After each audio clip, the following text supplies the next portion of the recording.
Jack, do you smell something? Oh, yeah. I think. Your ass is on fire. Oh, it's the hot seat. We are actually in Kenny Payne's coaching seat. Unfortunately, at the scene of the crime of Kentucky's 95-76 victory over the Louisville Cardinals, where so much talk leading up to the game about Kenny Payne and his future with the Louisville Cardinals didn't do anything to really help his cause here. The Cards hung in very, very early. And then that last 10 minutes of the first half, things kind of got away, and both teams looked about as you would expect between the number 9 team in the country and a 5-6 Louisville Cardinal team that the future is very, very much in doubt. We'll talk about some more of that and what the postgame looked like, and a very telling postgame press conference, I think, where Cal was very, very outspoken in favor of Kenny Payne. Louisville players talking about Kenny Payne and all that, but that we don't need to worry about that. We need to worry about Antonio Reeves' 30-burger. Goodness gracious, 22 points. At the Yum Center. I like what you did there. Just tell in the comments, did that first joke, the opening joke, hit? Did it land? We rehearsed it, actually. Yeah, so just let us know in the comment section. Antonio Reeves, 22 points in the first half, an unbelievable effort where he won the Bluegrass Commission's MVP of this event, 30 points. The fourth player in Kentucky-Louisville, the fourth Kentucky player in the Kentucky-Louisville rivalry to go for 30 points. Wow, okay, I didn't even know that. So look, I'm learning stuff here as we're rapidly reacting. But yeah, great game from Antonio Reeves, like he said, 22 points in the first half. He was hitting everything. I think he missed his first shot and then hit 9 straight, closed off the first half to make it a 20-point lead with just the quickest trigger on that last 3 from the corner. Had no time left at all. Kentucky played that perfectly with a little 2-for-1 there as well. But like Jack was saying, this was a very good game the first 10 minutes and then not a good game at all for the last 10 minutes. And then the whole second half was really just kind of even. It was just kind of a back and forth. Kentucky got up by as many, I think, 25. Louisville cut it down to maybe as few as 17, and that's just kind of where it hung all game. But this was Antonio Reeves' night. We're going to talk about a few other players as well. Reed Sheppard had a really good game. Tre Mitchell had not a bounce-back game, but his first real big game in a while. Justin Edwards had a good performance as well. But, yeah, it was just pure domination outside those first 10 minutes where Kentucky just owned Louisville, pretty much in every aspect of the game. They were running in transition, firing up threes. I think Louisville finished 4 of 17 from 3. They really couldn't get anything to go. The first 10 minutes, they were relying on long twos. It was like I was watching last year's Kentucky team. And obviously those shots do not usually work out for the team, that team in their favor. So we saw once those started to go against Louisville, Kentucky really took over. And it was a cruising victory from there. Did we say the score 95-76? We did. Okay. We did. My favorite part of the press conference, Tre Mitchell's absolutely hilarious joke. I think he was asked about Antonio Reeves. What was it like watching Antonio Reeves flurry in the first half where he went for 22? And I quote, "It was starting to get a little cold. He was just flurrying. He wasn't missing. He worked harder than anybody I know." No one laughed. But I did. Jack. I thoroughly enjoyed it. Antonio was awesome. Tre Mitchell was awesome. Kind of returned to that dagger role, as that stretch 4. 2 big ones at the end of the second half there. He was incredible. Justin Edwards, I want to talk about his breakthrough because Justin has not gotten a ton of love basically from anybody leading up to this point in the season. He has really struggled at various times. We know about his shooting woes. We know about some of fumbling around the basket, just some really mind-boggling mistakes that he has made where he'd make one really, really impressive play and then kind of have 3 straight where you go, okay, we just can't have you on the floor because Adu Thero's doing this, or Aaron Bradshaw's playing so well that, something's got to give with Tre Mitchell and him on the floor together.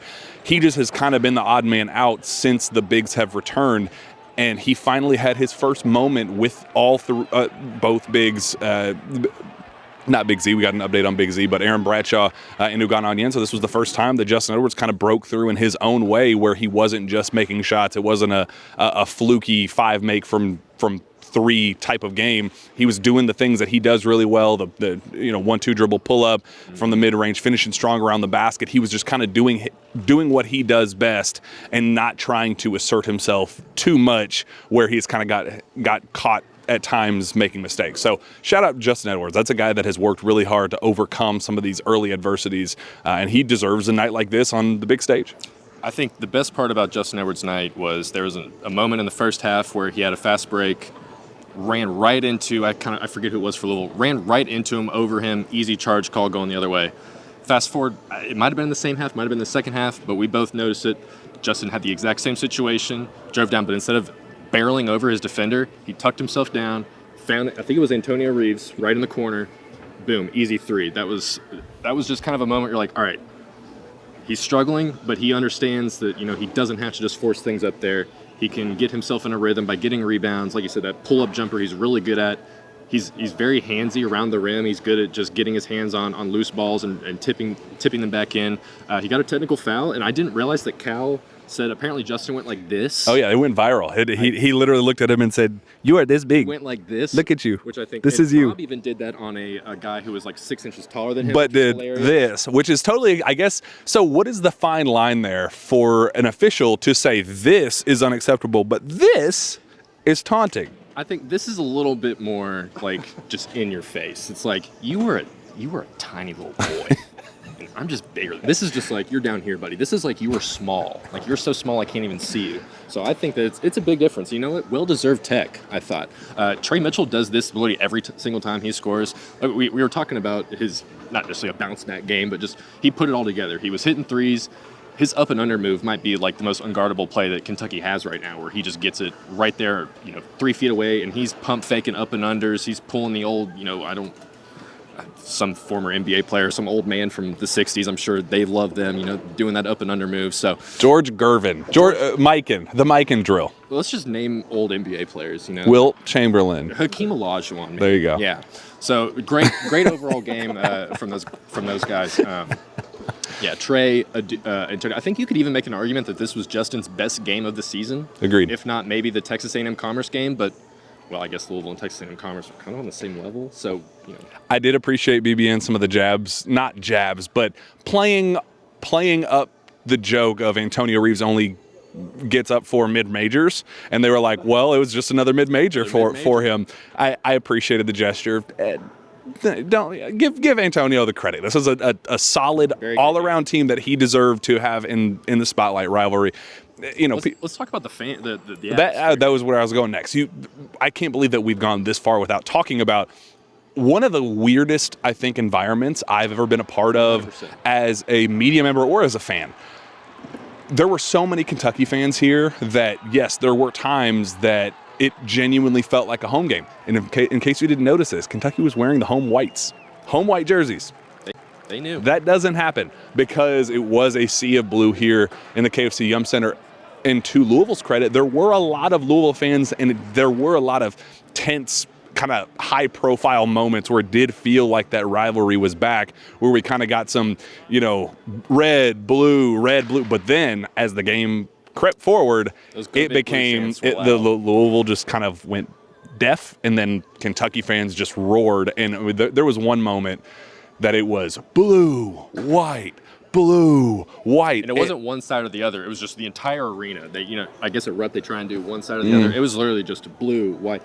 And early in the game, like you said, Louisville fans, they would boo, trying to drown it out, but it was just not happening in the second half. And I like that the PA, the people with the speakers and all that, the musicians, they were playing music trying to like mask just how loud Kentucky fans were, which that's as telling as you need. Like that's the only thing that you need to know, that Kentucky fans got in, they dominated. Shout out, they released some late tickets today, and it felt like every single one was picked up by Kentucky fans. It was a really, really cool environment. Just everybody like walking into the arena there. I mean, it was 80-20 Kentucky fans. So I'm proud of BBN for standing up to this moment and saying, all right, we know that the attendance is going to be terrible at the Yum Center. Let's go ahead and change that. They're going to break an attendance record today, and it's going to be because of BBN. So congrats to the KFC Yum Center officials. We did that part for you. I think we should close things out with a little Reed Sheppard talk. Oh my gosh, of course. The freshman had 11 assists, 2 turnovers, but 11 assists. We checked the stats, most ever by a player, UK or Louisville, in this series, which is kind of incredible. He had a late 3 there at the end to get himself the double-double. I feel like he had a double-double already this year in rebounds.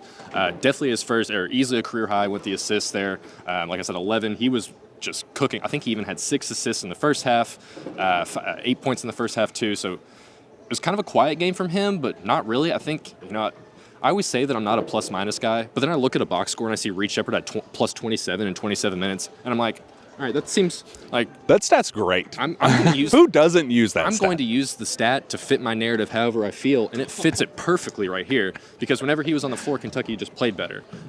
We had Rob and DJ were both in foul trouble in the first half, so it was a lot of it was quick to get Reed in the game and keep Antonio out there with him. I thought we saw some really fun lineups with Tre and Aaron. Tre even said at postgame how he loves playing the 4 now.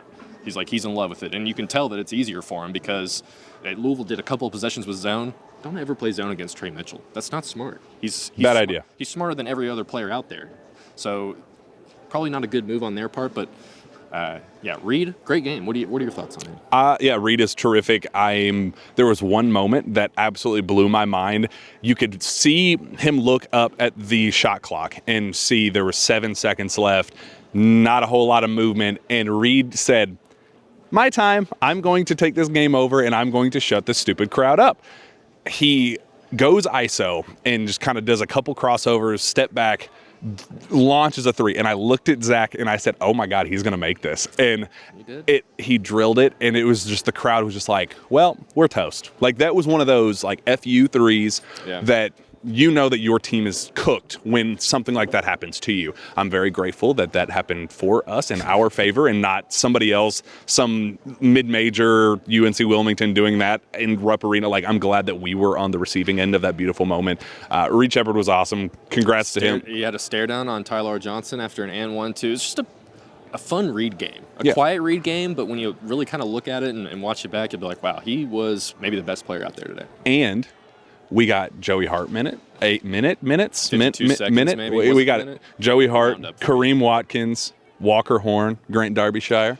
We got the whole squad. Like that, things are going well when you get a Grant Derbyshire game. Yeah. So I was all for it. I'm all the way for it. An unbelievable atmosphere, unbelievable win for the Kentucky Wildcats. I guess let's close this out. Well, okay, one note. Big Z, really weird kind of presser conversation with Cal on that one. Yeah. Confirmed that he is going home. We already knew that. Wants him back by the Illinois State game, which is the 29th. That's 8 days away. There was a report, I guess the NCAA Eligibility Center came out today and said that they were closing for the holidays. It's going to be done until January 2nd. And Cal said that he hoped to hear something back before he got back from the holidays, which he wants him back by the Illinois State game, which is before January 2nd. So I don't know. I'm not a math major, but that math ain't mathing. Math ain't mathing. It's not mathing. It's not looking good for Big Z, I think, is all we need to say. But he was out here getting warmed up, looked good. Looked fun. Cal said he lost like 23 pounds. He said he's struggling to eat, struggling to sleep. Like, I can imagine that going home is probably more for his own mental health at this point because the kid is probably, it's tough, obviously, having to come over here and transfer over to a whole different lifestyle, essentially. So I'm sure it's a pretty bad situation for him at times. So. It is what it is, though, unfortunately. Feel for him. Amid those comments, we also got a pretty passionate John Calipari about Kenny Payne and his future at Louisville. Said he's a year away. Fans are miserable and brutal to him, and they are rushing the process. This was clearly a process that was going to take longer than that. Do you buy that necessarily? I don't. I think they probably should be farther along than they are right now, but it's complicated. Cal saying he needs to continue to have this job. Sky Clark and Brandon Huntley-Hatfield both saying after the game that we are here because of Kenny Payne. We are Cardinals because of him. And very weird press conference where it just felt like everybody was pitching on Kenny Payne's behalf knowing that the inevitable is coming. Yeah, it certainly felt that way, especially from the players' press conference. They weren't necessarily talking about it like it was a funeral, but a lot of it felt like it was in past tense how they were talking about Kenny Payne. So, that seat that you're on, I can imagine you're struggling right now. You have to be. It's hot, very warm, toasty buns. Very hot. Yeah.